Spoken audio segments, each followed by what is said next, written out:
Bridge Network South Sudan is a locally led youth organization that combines a collection of South Sudanese researchers. So we have researchers from across the 10 states and the 3 administrative areas in the country.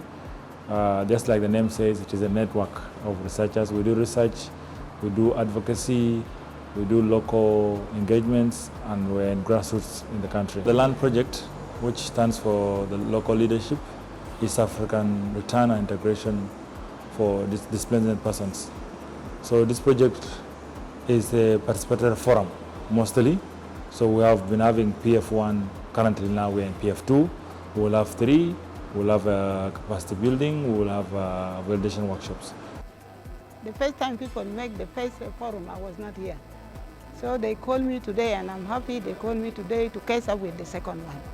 So I've come to hear the impact and the challenges, and also what the achievement which has been done, the challenges and the way forward, and what is to be done at last. So what the project does is that it's like it provides a platform for all local stakeholders, looking at government representative, humanitarian agencies, looking at women-led organization, refugee, returnee-led organization, the refugees themselves, the local grassroots leadership at Payam level and Boma level, and also looking at IDP leaders. So what LAND project is doing in South Sudan is to bring all of this together, ensure representation for all the different stakeholders. In our workshop today, PF2, for example, we have 60 participants. It talks about the IDP, the returnees, and the refugees, and also with some disabled or others which may be found around.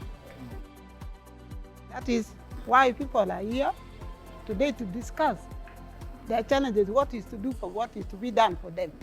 We divided the discussion into a group, of which I was in group 2, and we were discussing about the wash. What we have discussed today and what we have seen that it is missing in our community is there is a lack of clean water, or completely there's no water in some areas. We are lacking latrines in our community, especially in the rural areas. We have everyone here.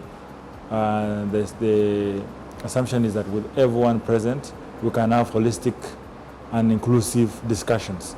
Looking at, so PF1 looked at the challenges, the issues that are faced in the process of integration. Looking at settlement, and also for returnees, for the IDPs, and for the hosts themselves. What are the challenges?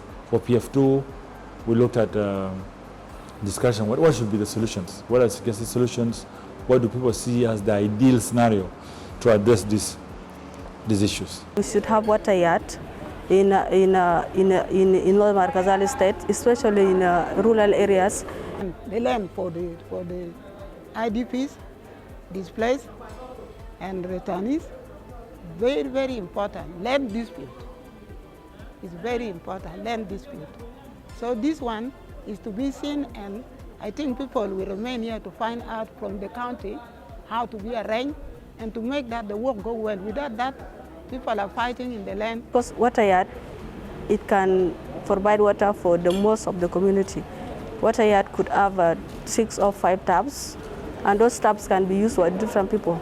And if it is borehole, there's a conflict. You know, putting one jerrycan at a time, it brings problems. That's why people sometimes in the community, they fight, kids are making noise.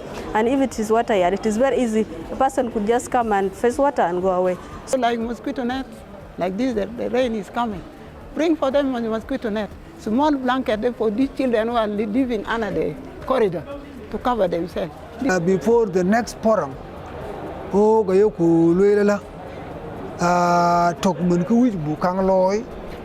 groups from different institutions, including our partners. We need to have KHL task force. Task force can be coordination.